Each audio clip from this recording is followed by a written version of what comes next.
ખાસ કરીને આજના વિડીયોમાં આપણે એપ્રિલ મહિનાના પ્રથમ અઠવાડિયામાં માવઠાના વરસાદની શક્યતા છે તેની આગાહી આપવાની છે, સાથે ઊંચા તાપમાન વિશેની પણ ખૂબ અગત્યની માહિતી આપવાની છે। સૌપ્રથમ તો આપને જણાવી દઉં, ગત મહિનો એટલે કે 2026ના માર્ચ મહિનાની અંદર 2 રાઉન્ડની અંદર માવઠા જોવા મળ્યા, જેની અંદર 18, 19 અને 20 માર્ચે પણ રાજ્યના અલગ અલગ વિસ્તારમાં માવઠું થયું હતું।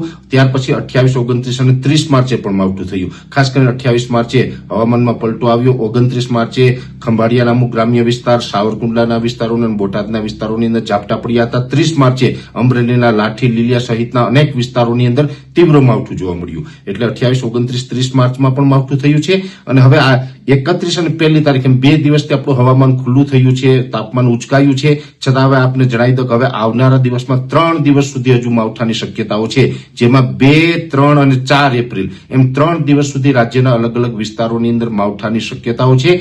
જેમાં ખાસ કરીને જોવા જઈએ તો ઉત્તર ભારતના જે પહાડો ઉપરથી અત્યારે back to back western disturbance પસાર થઈ રહ્યા છે। ઉત્તર ભારતના પહાડો ઉપર બરફવર્ષા પણ થઈ રહી છે, અને એ જે વેસ્ટર્ન ડિસ્ટર્બન્સ હોય છે એનો ટ્રફ છે એ દક્ષિણ પાકિસ્તાન અને ગુજરાત સુધી લંબાઈ રહ્યો છે, જેને કારણે માર્ચ મહિનામાં પણ 2 માવઠા થયા અને હવે એપ્રિલ મહિનાના પ્રથમ અઠવાડિયામાં જ આ એક માવઠું થવાનું છે।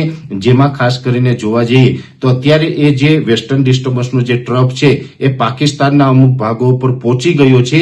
2 એપ્રિલ 2026ના રોજ કચ્છ જિલ્લાના જે નલિયા એટલે કે અબડાસા તાલુકાની એની આસપાસથી માવઠાના ઝાપટાની શરૂઆત થઈ શકે છે। ખાસ કરીને આ માવઠાની વધુ અસર સૌરાષ્ટ્ર અને કચ્છની અંદર જોવા મળે તેવી શક્યતાઓ છે।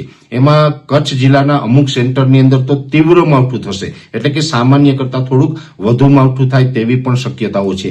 સૌરાષ્ટ્રના પણ 1-2 સેન્ટરની અંદર તીવ્ર માવઠું, બાકી છૂટાછવાયા વિસ્તારમાં માવઠું થવાનું છે। એટલે આમ જોવા જઈએ તો સૌરાષ્ટ્ર અને કચ્છની અંદર આ માવઠાની અસર થોડીક વધારે જોવા મળશે।